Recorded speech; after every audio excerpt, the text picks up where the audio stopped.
In the last session we saw how even a very industrialized product such as M&M chocolate can have considerable variation from one product to the next.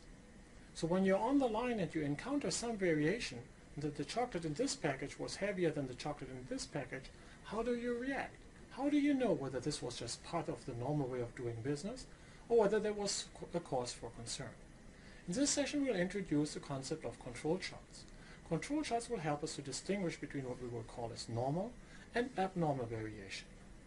Control charts are part of a broader toolbox known as statistical process control. Let me formalize the idea of normal and abnormal variation with the following example. Now I know that over the last few weeks you had to suffer through my crappy handwriting, and so this example will resonate with you. On this page here, I've written 3 rows of the letter R. For the first row I used my better hand, if there is such a thing in my handwriting such as a better hand. I've used my right hand to write 8 times the letter R. Now you notice not every R is identical. There's some small variation from one letter to the other, but they look pretty similar. We refer to the variation from one letter to the other as a common cause variation, and the level of common cause variation here is low. Now look at the second row. This row was written with my left hand, and I really can't write with my left hand. Now you notice that the variation from one letter to the other is bigger as you go from, say, the 7th to the 8th letter. There's a high level of variation, but it is still a common cause variation. They all kind of look similar in pattern. Now look at the last row. In the last row, you notice a big jump in the types of letters as you go from the 4th letter to the 5th letter. The reason for that? I wrote the first letters with my right hand, and I then switched hand to write the last 4 set of letters. This is called an assignable cause. There's something in the underlying process generating the letters that changed.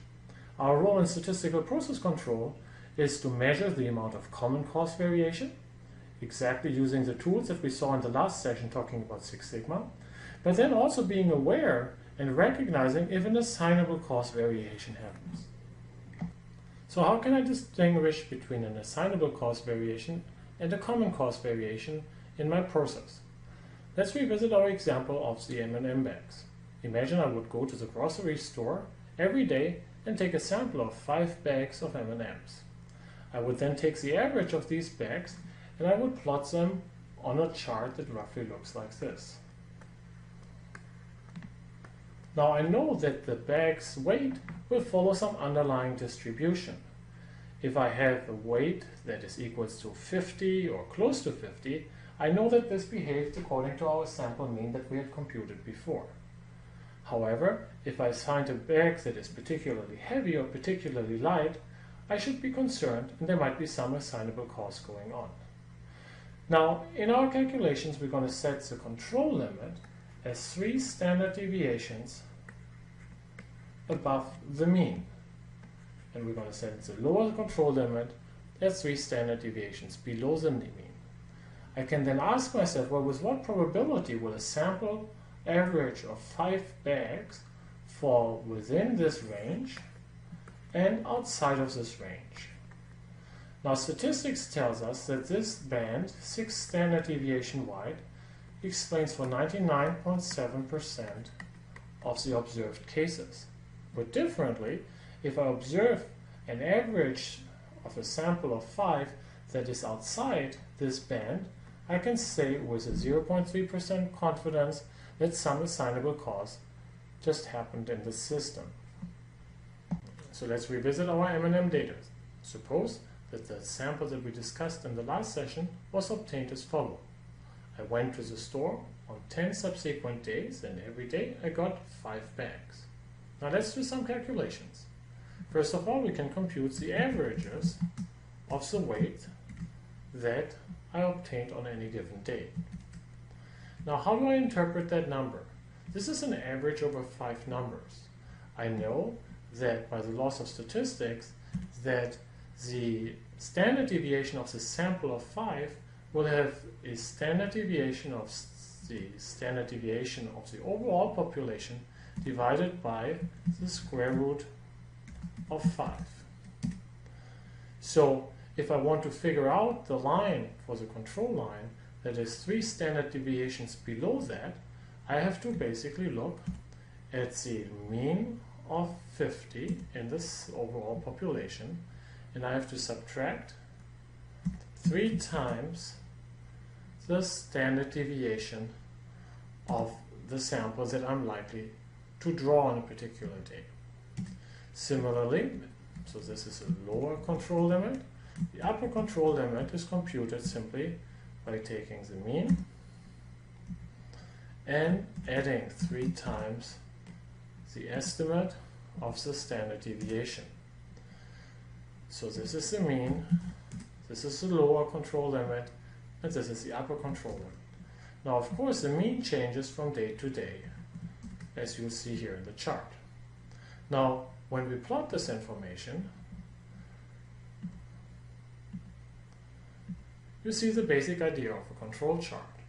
You see how the sample mean is changing from day to day, and how all of these changes are inside the control limits.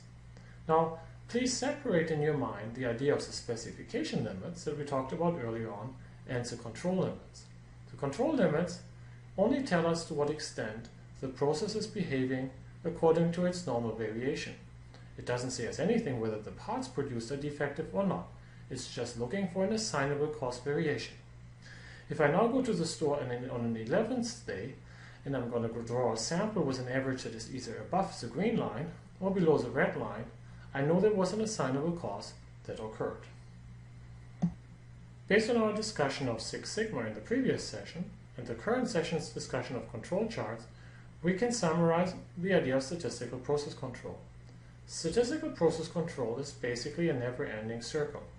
You start by collecting data about your process and measuring the current capability. You then use control charts to see if the current process performance is in line with the empirical regularities that you've seen in the process. You're looking for assignable cause variation. When this assignable cause variation pops up, you try to figure out why it happened. The control charts give you the trigger event. They tell you that something has happened. You then have to identify the root cause. We'll talk about root cause problem solving in one of the coming sessions. Once you've identified the root cause, be it a machine or an operator, you try to eliminate the assignable cause variation. That gets you back to the starting point.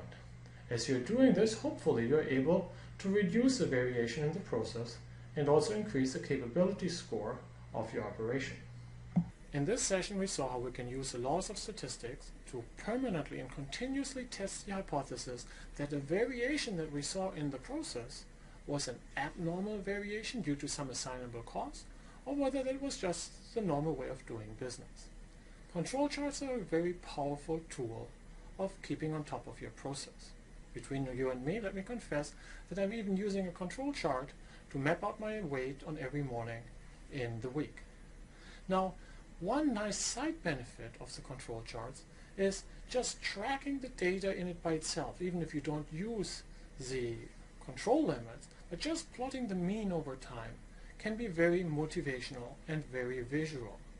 Oftentimes, really just seeing that data, if you think about a diet, but also about the factory performance, seeing that data is extremely powerful. Now, there are many other forms of control charts beyond the X-bar charts that we saw in this session. However, I think with the intuition that you got in this session, you have the basic ideas behind this broader set of tools known as statistical process control.